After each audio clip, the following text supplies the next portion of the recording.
잘 지냈습니까? 네. 요즘 많이 힘드시죠? 여러 가지 문제로. 저는 이 5월 달만 되면 꽃가루 알레르기가 있어가지고 막 온몸이 가렵고 기침, 재채기 정신없이 나와요. 5월 달에 또 지나가면 또 조용하거든요. 그러니까 몸이 꽃가루에 대해서 그냥 꽃가루는 일반적인 거잖아요. 근데 일반적인 건데 저는 그 꽃가루에 대해서 몸이 반응을 일으키는 거예요. 이게 꽃가루가 내 몸은 이게 적이라고 생각하는 거죠. 적이 아니잖아요, 그죠? 적이 아닌데 적이라고 생각하니까 콧물을 내보내가지고 흘러내리려고 그러고 또 몸은 막 적이 들어왔으니까 막 열이 나고 붓고 반응을 일으키고 재채기를 하고 기침을 하고 막 그런 거거든요. 그런 민감한 반응을 일으키는 것이 알레르기라는 거예요. 근데 모든 꽃가루가 다 그런 게 아니고 특정한 꽃가루만 더 심한 거죠. 어떤 분은 게를 못 먹잖아요. 그런 거 마찬가지죠. 어떤 특정한 음식에 반응을 일으키는 게 이게 알레르기인데 하여튼 저는 좀 고생하고 있습니다. 밤잠을 좀 설치고 있습니다. 아무튼 오늘 본 말씀은 우리 계시록 계속해서 계시록으로 있습니다. 유다왕 여호사밧의 그 왕의 기도처럼 오직 주만 바라보나이다 라는 주제 아래서 우리가 계속해서 소아시아 7교회를 지금 참고하고 그리고 전하고 있습니다. 당시에 7교회가 로마의 핍박과 환란 속에서도 그들이 주만 바라보면서 어떻게 그들의 신앙을 이겼는지, 이기고 있었는지, 또 이길 것인지, 그것이 오늘날 우리에게 신앙의 본을 보여주는 것으로 믿습니다. 그래서 지난 시간에도 버가보교에서 목사님이 자세히 말씀을 드렸지만 오늘 저는 그림을 또 통해서 좀 보고 싶습니다. 그래서 그 그림을 한번 보여주시겠어요? 소아시아가 어디 있었는지 보이시죠? 네. 그렇죠. 밤모섬 보이세요? 밤모섬? 에베소 앞에 있는 섬이 밤모섬 앞에는 그레데 섬이 있고, 그죠? 그 밤모섬이 있고, 그곳에서 이제 사도 요한이 계시록을 집필한 거죠. 그리고 이제 그 다음에 에베소가 이제 항구 도시죠. 위에 올라가면 스무다도 항구 도시고, 그 다음에 올라가면 뭐가 있습니까? 오늘 전도하실 버가모는 항구가 아니고 항구에서 약간 한 2-30km 떨어진 내륙지방이에요. 그리고 옆에는 두아디라, 그 다음에 사대 아래로 사대, 빌라델비아, 라오디게아 이렇게 저 위치에 존재하고 있다는 거죠. 저기가 지금 말하면 터키의 서쪽 지역이었고 서해안 지역이고, 그리고 이제 그 앞에 있는 그 해가 밑에는 지중해라고 기록되어 있는데 그 서문 앞쪽에 있는 해를 갖다가 에게해라 그래요. 에게해라 그러고, 그 맞은편 건너편은 어떤 지방이에요? 고린도 지역. 이쪽은 고린도 쪽은 유럽이고 서문화 버가모 쪽은 아시아의 끝부분이에요. 그죠? 아시아의 서쪽 대륙이라는 거죠. 그러니까 아시아와 유럽이 만나는 교차점, 그죠? 길목, 뭐 이런 쪽이 되는 거죠. 아주 중요한 곳이 어디냐면 이 지역, 소아시아 지역이에요.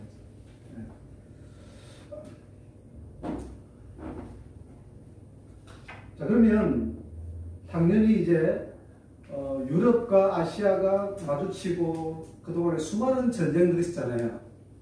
그죠? 그 전쟁통에 전쟁을 일어날 수밖에 없는 그 길목이기 때문에 얼마나 많은 군인들이 그곳을 집결할 것이며 물자와 여러 가지 그런 것들도 이곳에 집중할 수밖에 없고, 또 평화시에는 많은 동양에 있던 그 상인들이 이곳에 와가지고 넘어갈 것이고, 또 유럽인들도 이곳을 건너가서 다시 아시아로 갈 수 있는 그런 길목에 해당할 수 있는 곳이 바로 이 소아시아 지역이라고 할 수가 있습니다.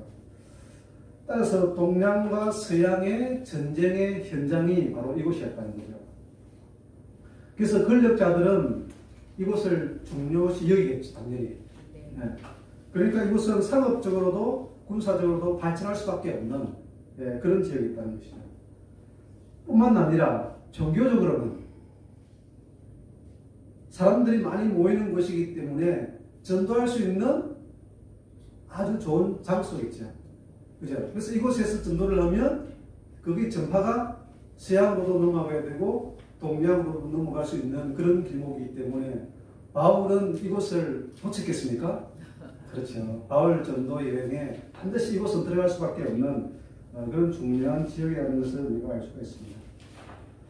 뿐만 아니라 이런 많은 사람들이 모이는 곳에는 우상들은 모이겠습니까? 안 모이겠습니까? 그렇죠. 당연히 모일 수밖에 없습니다.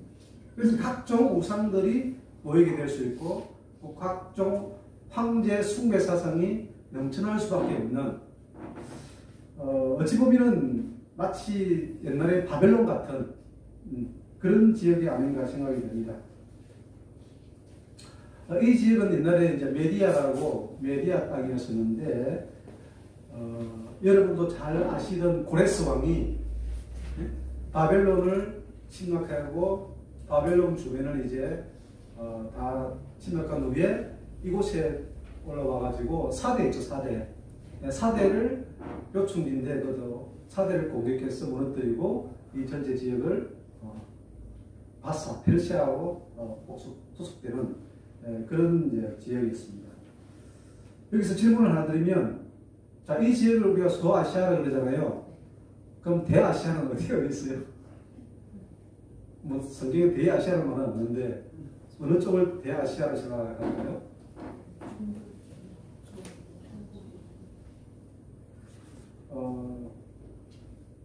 동방이라죠. 동방. 그 당시에는 동방. 네. 동방 지역이 어디냐면 바벨론 지역이었어요. 네.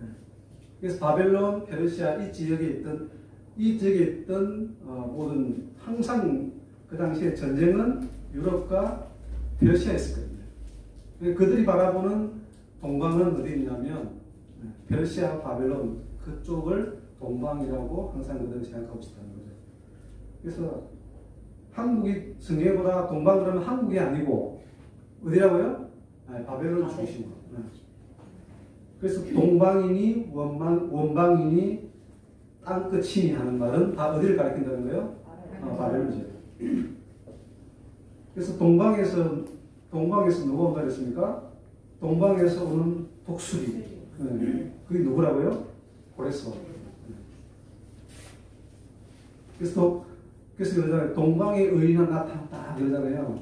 우리 교회는 동방의 의인이 나타났다 그러잖아요.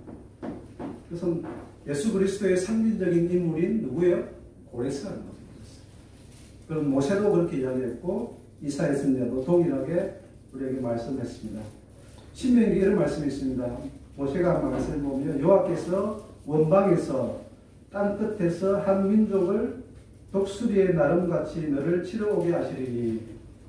원방에서 땅 끝에서 누가? 한 민족이 어떻게 독수리같이 날아온다는 거죠.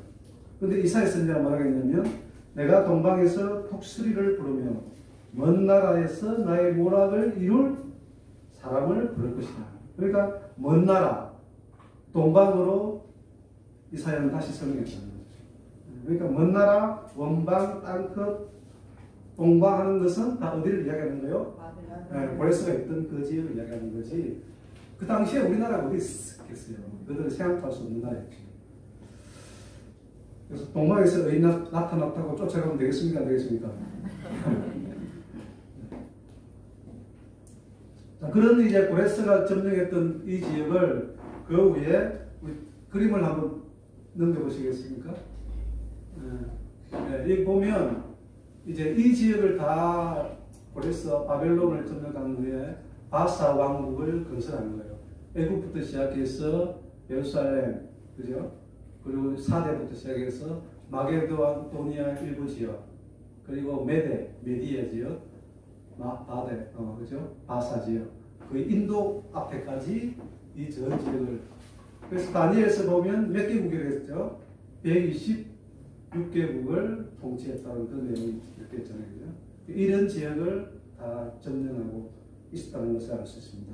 그리고 이제 그 다음에 이제 헬라 시대가 들어옴으로 말미암아 마게도 알렉산더 대왕이 저 지역을 더 확장시켜서 인도까지 확장시키는 그런 사건이 있었고, 그리고 이제 그 이후에는 헬라 다음에 로마가 들어옴으로 말미암아 이제 이 지역을 다 로마가 점령하게 된 거죠.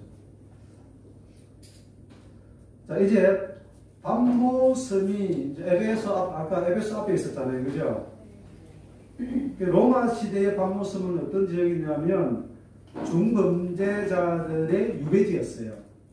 그래서 한 번 들어가면 나올 수 있을까요, 없을까요? 나올 수 없는, 살아서 나올 수 없는 그런 곳이 바로 이 밤모섬인데, 지금은 상당히 아름답고 좋은 섬이라고 합니다. 그렇습니다. 사도 요한을 밤모섬으로 유배시킨 자가 바로 당시에 로마 황제 도미티아누스 왕이었었는데, 그는 네로 왕이 로마를 중심으로 기독교와 유대교를 핍박했다 그러면 이 도미티아누스 왕은 이제 로마를 넘어 이방 지역까지, 그러니까 아시아 지역까지도 핍박하는 그런 이제 핍박자가 된 거죠. 그런데 아이러니하게도 이곳을 황제의 그 기독교의 핍박으로 말미암아 사도 요한은 에베소에서 끌려서 밤모섬으로 가게 됐고, 그리고 밤모섬에서 무엇을 받게 됩니까? 이제 계시를 받게 됩니다. 핍박이 없었다면 밤모섬에 끌려갈 일이 없어요, 그죠? 그런데 핍박으로 말미암아 오히려 밤모섬에 끌려가서 계시를 받게 됩니다.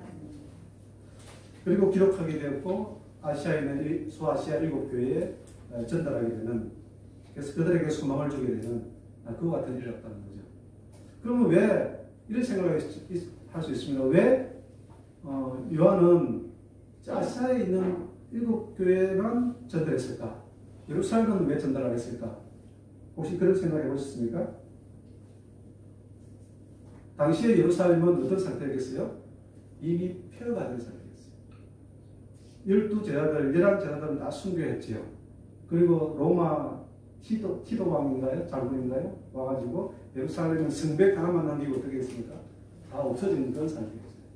복음이 다 흩어져 버리고 그런 상태였잖아요. 자, 그랬던 사도 요한은, 죽을 줄만 알았던 사도 요한은 AD 95년에 도미티안 왕이 측근들에 의해 가지고 피살을 당하는 사건이 나왔어요.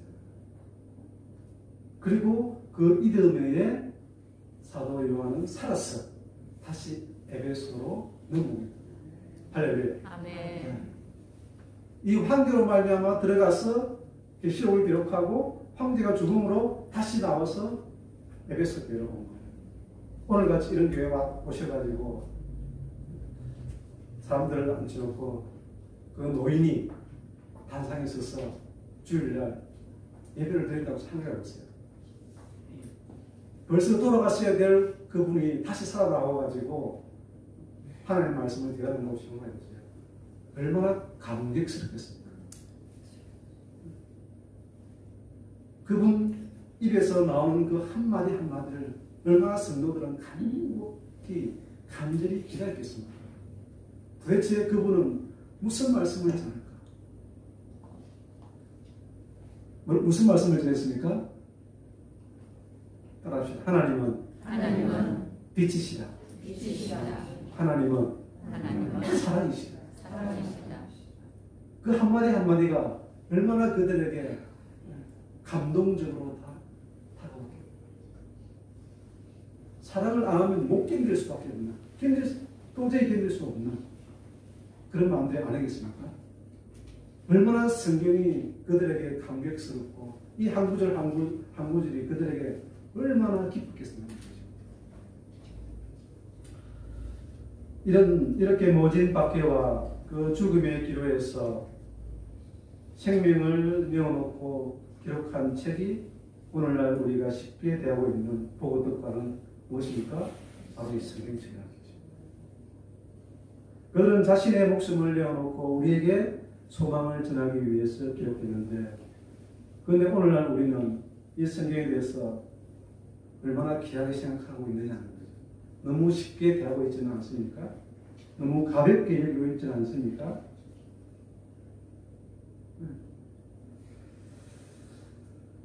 그동안 우리는 이 소아시아에 있는 7교회를 에베소, 스무나, 그리고 버가모 교회에 대해서 지금도 전하고 있습니다.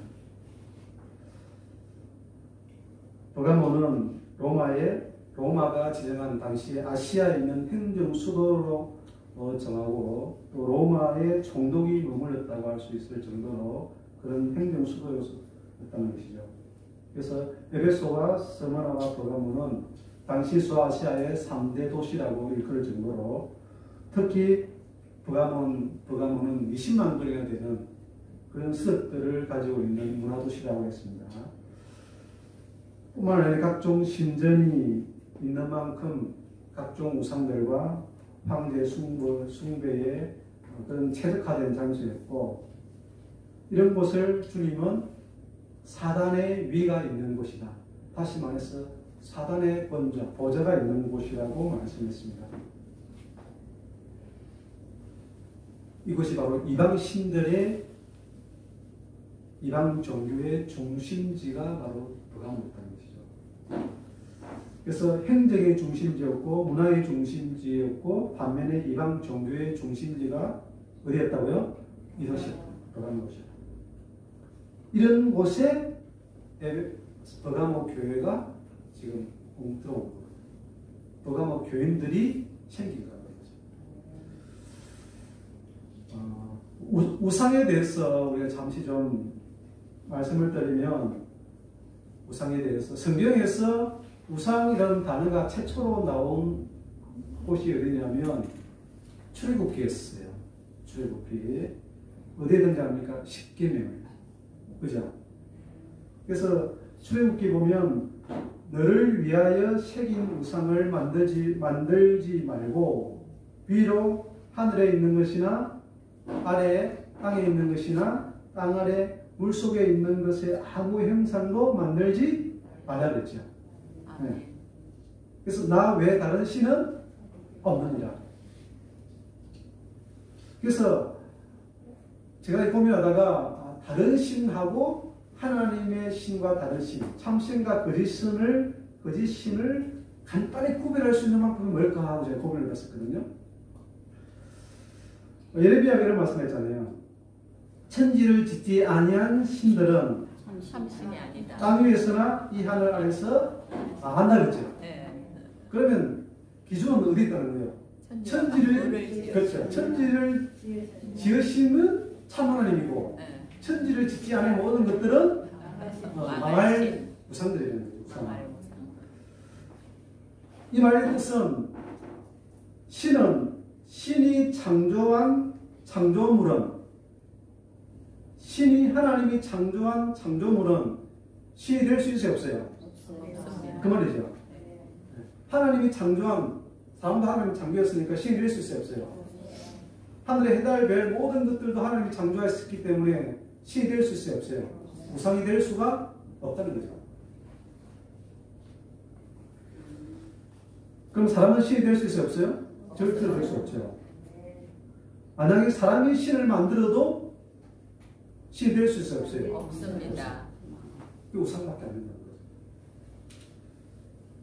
자, 그러면 오늘날 많은 우상들이 있다고 그러잖아요. 그죠? 자칭 우상들. 그 신들은 사람이 태어난 이후에 생겼습니까? 사람이 태어난 이전에 생겼습니까? 사람이 태어난 우상들은 사람이 태어난 이후에 태어났습니까? 아니면 사람이 태어나기 이전에도 있었습니까? 이전에 있었어요. 우상들이 있었다고요? 사람이 있으니까 우상을 만들어요. 그래, 사람이 이후에 태어났지. 네. 사람이 이전에 무슨 신이 있었냐는 거예요. 하나님 외에. 사람이 만들었으니까. 그래서 사람이 태어난 이후에 뭐가 생겼어요? 각종 우상들이 생겨난 거 아니겠습니까? 사람이 태어난 이전에 우상이 있으면 뭐 하겠습니까? 누가 그 신을 만들겠냐는 거예요. 아무 의미가 없죠. 불 하는데도 언제 태어났어요? BC 약 700년경. 그렇잖아요. 네. 사람 태어나고 나서 태어났지, 생겼지.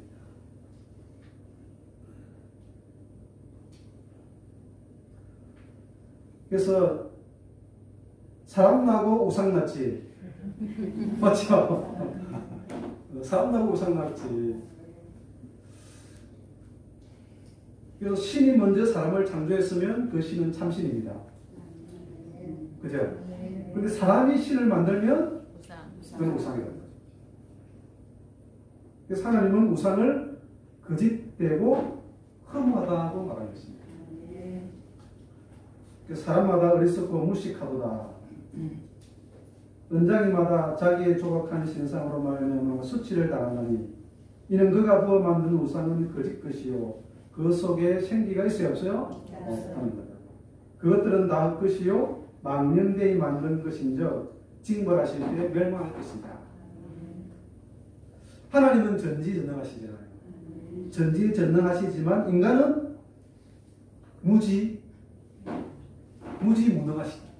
무능한 것이 인간 아닙니까? 특히 죄에 대해서, 생명에 대해서라면. 오늘날 얼마나 인간이 만들어 놓은 업적들을 얼마나 위대하고 대단합니까? 얼마나 발전됐습니까? 그런데 인간이 만들 수 없는 것은 생명은 풀 한 포기도 생명이 있는 것은 인간이 만들 수 있습니까? 없습니까? 기껏 만들어봐야 한 로봇 정도밖에 안 되잖아요.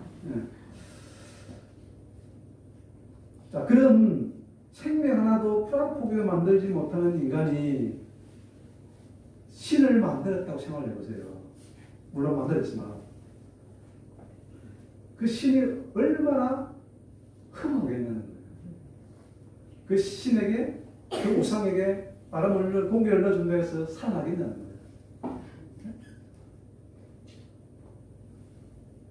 온 삼천 다 돌아다녀도 서 있는 모든 것들이 움직이고 다닙니까? 그런데 왜 그래 사람들이 많이 하는지 모르겠어요. 인간이 만든 유명한 건물들, 화려한 도시들, 멋있는 것들이 얼마나 넘쳐나고 많습니까? 그러나 계속 보고, 자주 보고, 오래 보다 보면 어떻습니까? 허무하지? 네? 허무합니다. 왜? 그것이 생명이에요. 여러분은 여러분의 생명을 하루 더 늘릴 수 있겠습니까? 연장할 수 있겠냐는 거죠. 자기 생명도 하루도 못 연장시키는 인생이 누구한테 복을 줄 수 있겠냐는 거죠. 자기 키를 한 자라도 더 60인데 65만 되었으면 얼마나 좋겠습니까? 평생 서울이죠. 안 된다는 거예요. 여러분, 돼지머리에게 아무리 절을 한다고 해서 사업이 잘 되게 해줍니까? 얼마나 어리석은 일이냐는 거예요. 그래서 우상에게 복을 받기를 원하는 자만큼 어리석은 자가 없다는 거예요. 생명이 없는 존재는 생명을 절대로 줄 수가 없다는 것입니다. 그래서 아무런 형상이라도 만들지 말라. 특히 누구를 위해서? 너를 위해서. 그랬잖아요. 모세가 누구를 위해서? 너를 위해서 만들지 말라는 거예요. 너 스스로 만들지 말라는 겁니다. 너의 우상을 만들지 말라는 겁니다. 그런데 인간만큼 신이 되기를 원하는 존재가 또 없어요. 동물들은 신이 되기를 원치 않습니다. 그런데 다 누가 만들어 놓은 거예요? 인간이 다 만들어 놓은 거예요. 우리나라도 얼마나 많은 신들이 있습니까? 자칭 동방의 어린들이 얼마나 많습니까? 뭐 메이저급 그 우상 신들 메이저급이라 그러면 내가 하나님이다 정도는 메이저급이죠. 그것도 수십 명이 되고 그 밑에 이제 하나님까지는 안 되고 그 밑에 그런 사람들도 수백 명이 된다 하지 않습니까? 그 말은 누구든지 기회만 되면 뭐가 되고 싶다는 거예요? 신이 되고 싶다는 거예요. 단지 기회가 안 됐기 때문에 안 되는 거죠. 기회만 되면 누구든지 되고 싶은 것이 인간이라는 거죠. 신이 되고 싶은 것이. 버가모 교회 사자에게 편지하기를 좌우에 날선 금을 가지니가. 이제 버가모 교회 본문에서 좌우에 날이 선 금을 가지고 오셨어요. 날이 섰다는 것은 금이 앞쪽 뒤쪽으로 다 날이 서서 아주 유리하겠죠. 좌측으로 찔러도 우측으로 빼도 다 빌릴 수 있는 그런 예리한 금을 가지고 지금 어디 오신 거예요? 버가모 교회에 오신 거예요. 그러면 버가모 교회에 문제가 있습니까? 없습니까? 있죠. 이 문제를 해결할 수 있는 것은 무엇밖에 없다? 좌우에 날선 금밖에 없다. 좌우에 날선 금이 아니면 버가모 문제를 해결할 수 없기 때문에 주님은 이걸 가지고 온 거예요. 예수님은 이 땅에 오셨을 때 금을 잡고 다니신 적이 있었을까요? 없었을까요? 그죠? 칼이나 금을 가지고 예수님이 어디 간 적이 있어요? 없어요? 한 번도 없었잖아요. 오히려 베드로가 말고의 길을 쳤을 때 예수님 뭐라 했습니까? 네 금을 도로 집어넣어라. 꽂아라. 금을 가지고 다니는 자는 무엇을 망한다? 금으로 망한다. 핵을 가지고 있는 자는 무엇을 망한다? 핵으로 망할 수밖에 없고, 총을 가진 자는 총으로 망할 수. 단두대를 만드는 사람은 그 단두대에 잘 알렸잖아요. 그런 주님이 왜 버가모 교회에서는 이 좌우에 날선 금을 가지고 오셨을까 하는 거죠. 물론 이 금도 보이는 금이 아니라 계시록 1장 16절에 뭐라 했습니까? 그 오른손에 7벨이 있고 그 입에서 좌우에 날선 금이 나오고 하니까 무슨 금을 말하는 거예요? 입의 말씀의 금이요. 성령의 금이요 말씀의 금인 줄로 믿습니다. 그만큼 이 버가모 교회는 지금 금을 가져가야 될 수밖에 없는 심각한 위기에 처해 있다는 것이죠. 그대로 내버려 두면 이 교회는 마치 고장난 트럭이 내리막길을 쏜살같이 달리는 것 같은 그런 위기에 놓여 있다는 것입니다. 우리 데살로니가 우서를 한번 보시겠습니다. 데살로니가 우서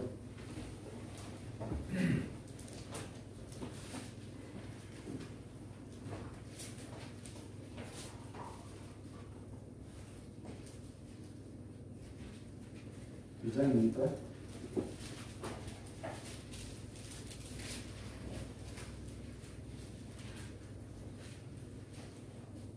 이 장 8절 안 보시면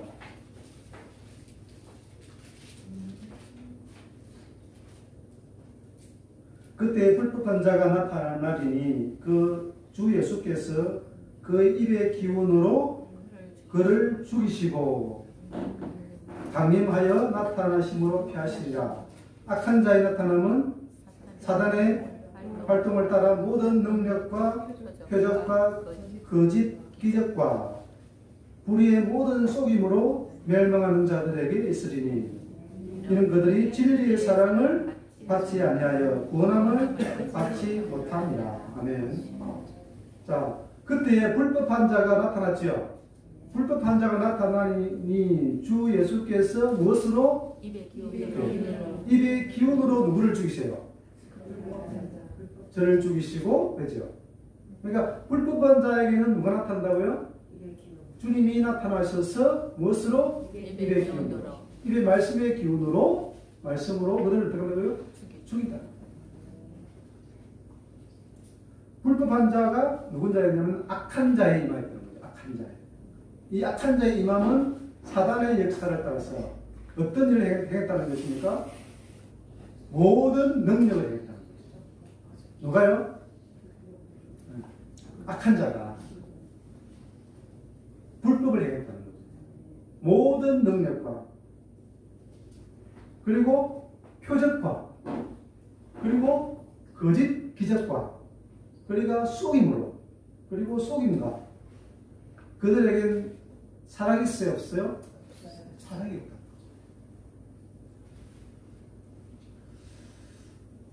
자, 여러분 그러면 성령께서도 오셔서 능력과 표적을 일으켰습니까? 안 일으켰습니까? 이게 일으켰잖아요. 그러면 사람도 일으키고 성령도 일으키면 어떻게 이걸 구별할 수 있겠냐는 거지.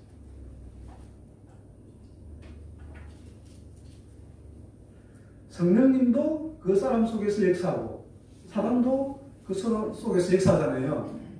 그럼 어떻게 이거 누구 거는 성령의 역사고 누구 거는 사단의 역사고 어떻게 이걸 구별할 수 있겠냐는 거죠.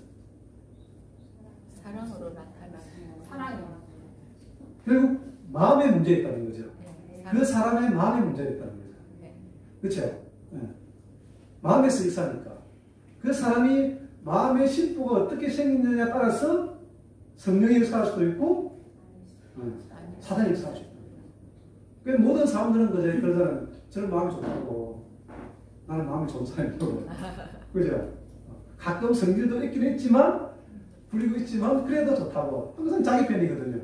자기 하는 모든 것은 다 누가 역사한 것이 아니고 있어요? 꼭 성령이 역사한 것이 있다는 거지.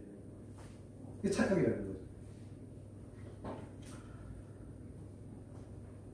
거짓된 마음은 거짓을 일으킬 것이고 사랑의 마음은 사랑을 일으키겠죠. 아멘.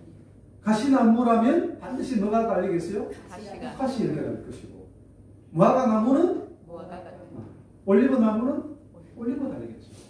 가지가 달릴 수가 없다는 거예요. 그러니까 열매를 보면 그렇죠. 나무라니까 성령이 역사하는 건지 사단이 역사하는 건지 열매를 보면 알 수 있다는 거예요.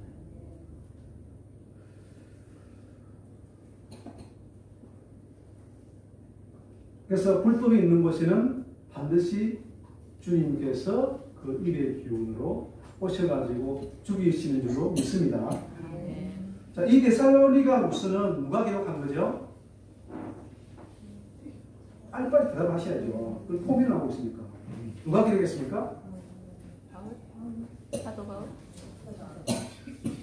그냥 신약 성경의 절반은 누가 기록했어요? 사도 바울. 그럼 무조건 바울이 그러면 절반은 맞춘 거예요. 왜 고민하고 있습니까? 자, 바울은 주의 입의 기운으로 죽다 살아난 일이 있을까요? 없을까요? 있어요. 그 자기는 그런 경험이 있었기 때문에 이것을 다시 기록했을 거 아니에요. 네. 그죠? 다메섹 도상에서 살기가 등등한 제 공문서를 가지고 이 예수 믿는 자들을 자르고 가는 도중에 어떤 일이 생겼습니까? 주님을 만나. 호련히 주의 빛이 임하게 되고 음성이 들리기를 사울아 사울아 네가 어찌하여 나를 기뻐하느냐. 이 한마디에 바울은 어떻게 했습니까? 납작 엎어져 버리고 엎드려져 버린 거예요. 그렇잖아요. 그 이 주의 한마디가 바울은 어떤 것이에요? 죽게 된 거예요. 사울이 죽게 된 거예요. 그렇지 않습니까? 주의 한마디가. 아멘. 그렇게 율법에도 흠이 없고 히브리인 중에 히브리인 완전한 신앙인이라고 자기는 자부하면서 그리고 예수 믿는 자들을 저 돌을 가진 자들을 쳐 죽이는 것이 누구의 일이라고? 하나님의 일이라고 생각하고 열심히 얼마나 열심히 다녔습니까? 얼마나 열심히 잘 다니고 있으나 그런데 그것이 마치 쏜살같이 내려가는 고장난 트럭 같은 그 일이었죠. 그곳에 누가 지금 막았은 거예요? 주님이 날선 놈을 가지고 나타난 거였습니다. 그리고 단칼에 어떻게 했습니까? 그 당당한 바울을 단칼에 한 방에 그냥 때려버린 거죠. 그래서 사울이 바울이 되었어요. 아멘. 할렐루야. 아멘. 그래서 바울은 그 주님의 그 역사가 바로 자기를 살릴 때 아멘. 죽어가는 자기를 내 것은 죽이고 새 것으로 살리는 아멘. 그와 같은 엄청난 경험을 경험하고 우리에게 전파한 것이 아니겠습니까? 아멘. 그래서 사단의 역사가 있는 곳, 속임이 있는 곳, 거짓이 있는 곳에는 반드시 주의 말씀의 칼이 그를 죽이시는 줄로 믿습니다. 아멘. 자, 그래서 히브리서 4장에 우리가 보시면 이제 히브리서 4장 자세히 말씀이 기록되어 있죠.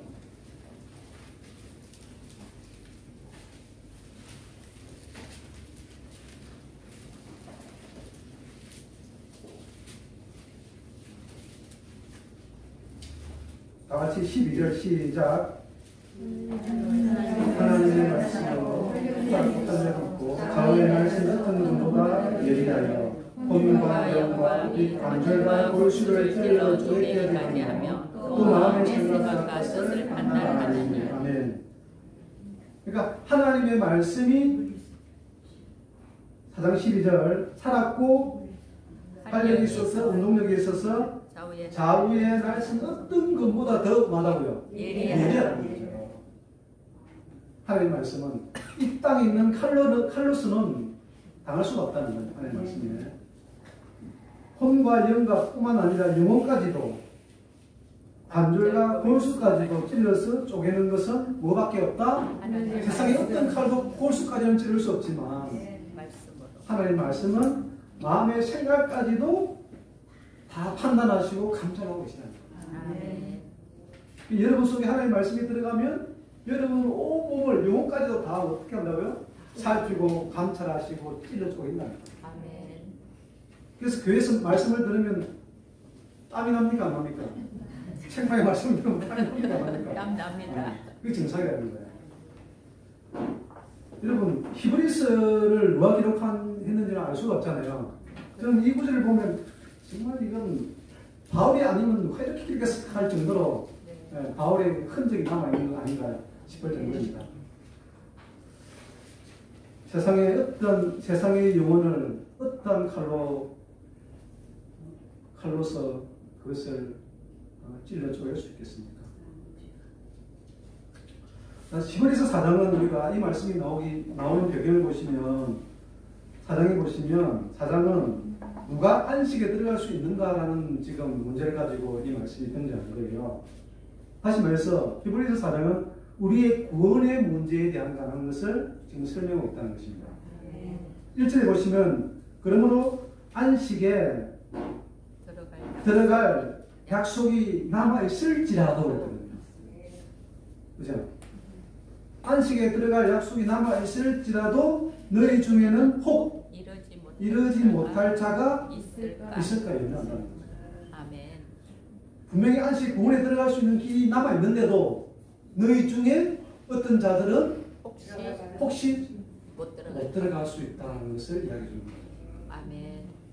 그럼 심각한 문제 아니겠습니까? 심각합니다. 그죠? 지금까지 수십 년 동안 신앙생활을 했는데 안식이 못 들어간다 그러면 보통 문제죠. 그죠? 또 누가 못 들어갈지 지금 알 수가 없었다는 거죠. 아멘. 옆 사람 쳐다보세요. 다들 하시면 좋겠죠? 그건 내 운이지. 저도 다 갔으면 좋겠습니다. 정말 다 들어갔으면 좋죠. 똑같이 복음을 전함을 받았는데 그잖아요 여러분. 그죠? 받고도 그 이절 보시면 듣는 자가 믿음에 합지 못하였어. 유익이 되지 못함으로 말미암아.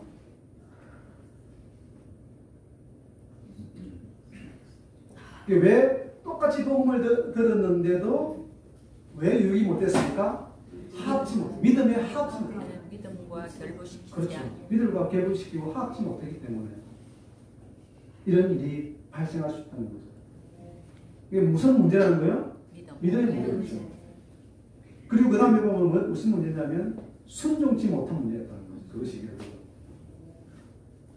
그럼 왜 순종치 못했습니까? 물어보니까 마음이 강박했기 때문에. 마음이 강박하면 순종합니까? 못합니까? 못합니다. 여러분도 뭐 시키면 마음이 강박할 때 시키면 순종해요. 알겠습니다 하고 가버려요. 안 합니다. 못합니다. 가버리잖아요. 그러니까 절대로 강박할 때는 시키면 안 듣는다. 그런데 말이 안 와. 강박한데도 주의 말씀을 기억해서 아멘 하고 듣는다가 있다면 이 사람은 틀림없이 순종한 사람이고 들어갈 줄로 믿습니다. 아멘. 이제는 마음이 평안하고 좋을 때 시키지 마시고 마음이 강박하고 원망하고 불편하다면 시키세요. 그래 그 사람이 진짜 친구예요. 진짜 아닌 데 진짜 그 사람이 신앙이에요. 그들이 누구입니까? 광야 40년 동안 그들은 모세와 같이 다니면서 모세의 말씀을 듣고 낮에는 구름 기둥, 밤에는 불 기둥으로 인도를 받았던 자들이 아니었습니까? 그러나 그들이 목이 곱고 강박하여 가나안 땅까지 탐지하고서도 오히려 돌아와서 그 땅을 불신하고 믿음에 합했습니까? 합지 못했습니까? 합지 못하여서 광야에서 다 엎드려진 거죠. 하나님의 말씀을 믿지 않고 가나안 땅의 상태만 살피고 세상의 분위기만 쳐다보다가 못 들어갔다는 거죠. 그런데도 하나님은 주님은 저 순종치 아니한 그들에게 저 강박한 그들에게 4장 12절에 뭐라고 합니까? 이제 하나님의 말씀은 살아있고 운동력이 있어서 좌우에 낯선 어떤 것보다도 예리하여 혼과 영과 관절과 골수를 찔러 쪼개기까지 하며 마음의 생각을 뜻을 감찰한다. 판단하시겠다. 이런 자들을 순종치 못하는 이런 자들을 버리지 아니하시고 다시 오셔서 뭘 하겠다는 거예요. 마치 교단과 교회에서 날선 금을 가지고 오신 것 같이 그런 자들의 광야에서 목이 곱고 강박한 이들에게 다시 찾아오셔서 어떻게 하겠다는 거예요? 지금 수술하시겠다는 거죠. 할렐루야. 아멘. 이것이 주의 사랑이 아닙니까? 아멘. 누가 이런 일을 하겠습니까? 에이, 가라면 가세요. 그죠? 들어가서 가세요 하고 버릴 사람들인데 우리 같으면 그래도 주님은 끝까지 놓지 아니하고 말씀을 가져가지고 이 목사를 세우고 김 목사를 세우고 시 목사를 세워가지고 또 만드시다가 여러분 사람들이 마치 사울에게 찾아오셔가지고 바울로 변화시킨 같이 좌우의 날생금보다 더 예리한 하나님의 말씀으로 영혼과 관절과 골수와 마음의 생각까지도 찔러서 모든 제약들을 드러내고 수술하시기 위해서 오시는 줄로 믿습니다. 아멘. 하나님의 말씀이 우리 영혼을 감찰하시고 마음을 감찰하시고 판단하실 때 우리 마음은 마치 만물이 벌거벗은 것 같이 그 앞에 다 드러나게 됩니다. 드러나면 좋겠습니까? 싫겠습니까? 나의 모든 속 사정이 다 드러나면 좋겠습니까? 싫겠습니까? 싫죠. 그런데 우리 주님은 십자가에서 그 일을 했어요? 안 했어요? 하셨습니다. 숨은 것이 다 드러남으로 날 때까지도 창피하고 비참하다고 할지라도 어떻게 되겠습니까? 뛰쳐나가야 되겠습니까? 그때 예수님을 굳게 잡으시기를 바랍니다. 그 기록해 놨잖아요. 그죠? 굳게 잡으라고 그랬죠.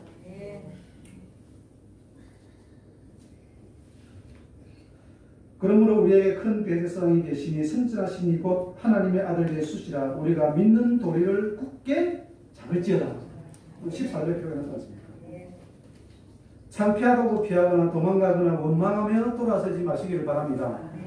죄악으로 인하여 자신의 전체가 드러나면 얼마나 비참하고 창피하겠습니까? 그러나 십자가에서 주님도 우리의 죄를 위해서 그렇게 오늘 보여주신 것 같이 이제 우리가 그 길을 잠잠히 따라가면 주의 제자가 되는 줄로 믿습니다.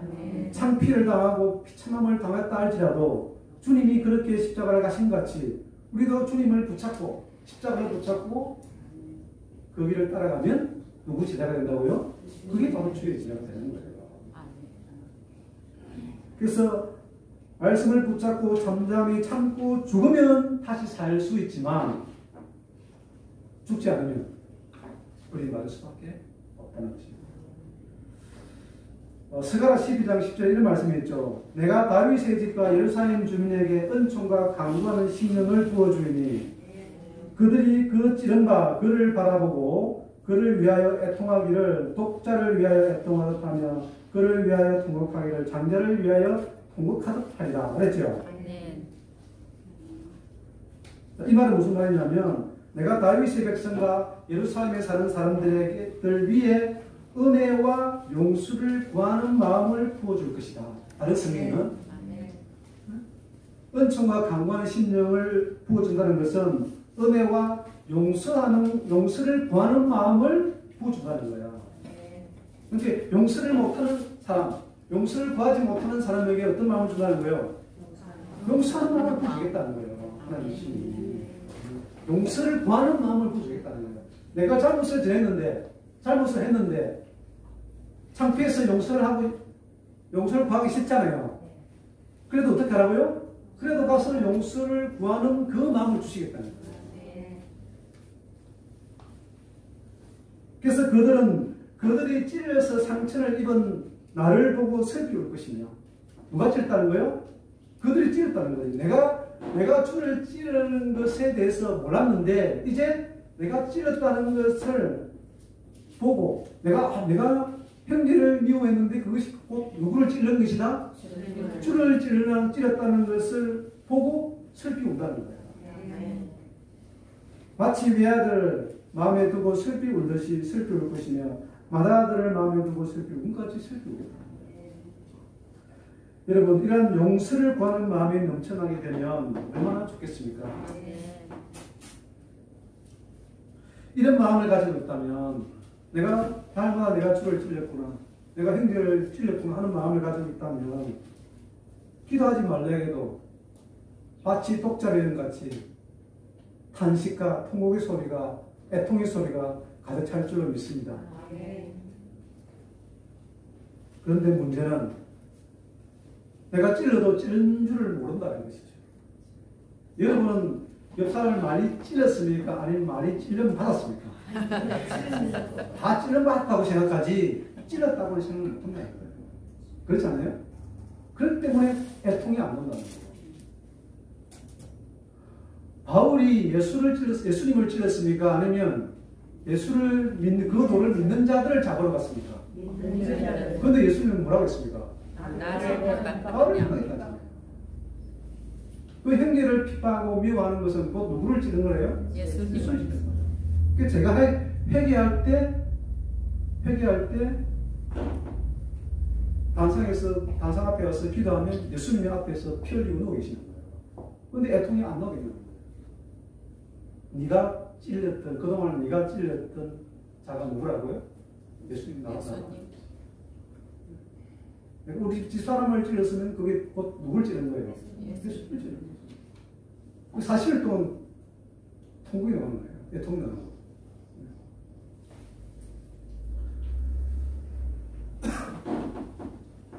목사님이 여러분을 많이 찔렀습니까? 여러분이 목사님을 많이 찔렀습니까?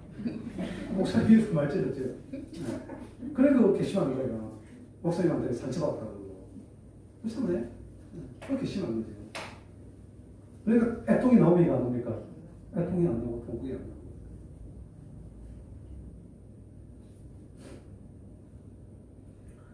도저히 괘씸해서 기도할 생각도 없고 기도할 마음도 없고 오히려 내가 찔러받았다고 생각하면 하나님이 원망스럽고 왜 하나님이 가만히 계시냐고. 무릎이 꿇어지겠습니까? 무릎도 꿇어지지 않는 거예요. 꿇어지지 않는 거예요. 그리고 기도는 하기 싫고 그 주변을 스승거리며 씩씩거리며 계속 떠나지 않고 계속 걸고 있는 거죠. 그때 들리는 소리겠죠. 뭐라고 합니까? 그냥 하라고. 그냥 해라는 거예요. 그 음성에 그냥 하니까 통곡이 나오실 거 아닙니까? 애통이 나오고 그냥 되는 거예요. 하기 싫습니다. 그래서 우리 집 사람 앞에 가니까 3일 동안 못했는데 그냥 하라는 말에 우리 그냥 부러지는 거예요. 내 생각이 없어지는 거예요.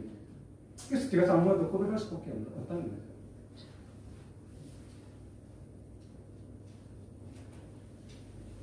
그래서 하기 싫을 때 하면은 누가 역사하신다는 거예요? 하나님 역사하시는 거예요. 하기 싫을 때. 근데 하기 싫으면 교회 나옵니까? 안 나옵니까? 안 나오잖아요. 그러니까 안 되는 거지 계속. 그냥 하고 싶을 때 나오고 하기 싫을 때 안 나오니까 기회가 없는 거죠. 한 번이라도 하기 싫을 때 해보시면 그때 성령께서 역사하신다. 하기 싫을 때 어떻게 하라? 그냥 하라. 하기 싫을 때 어떻게 하시라고? 그냥 하라. 하기 싫을 때 어떻게 하라고? 그냥 하라. 그냥 용서를 구하고 그냥 용서하면 되는 거예요. 그냥 하면 되는 거예요.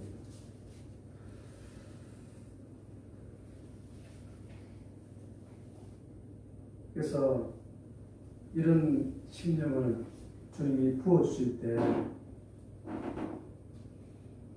용서를 구하는 마음이 흘러넘치게 되고 애통하는 심령이 흘러넘치게 되는 거예요. 그때.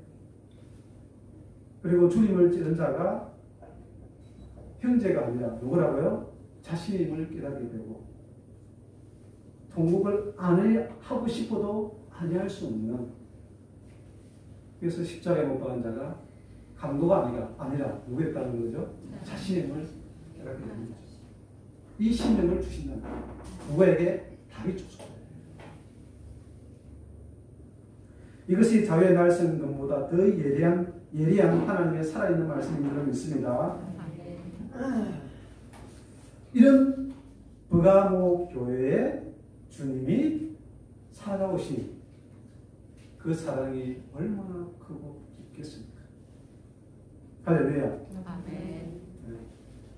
이런 교회가 되시기를 간절히 축원합니다. 아멘. 감사하는 말씀 마치겠습니다. 감사합니다.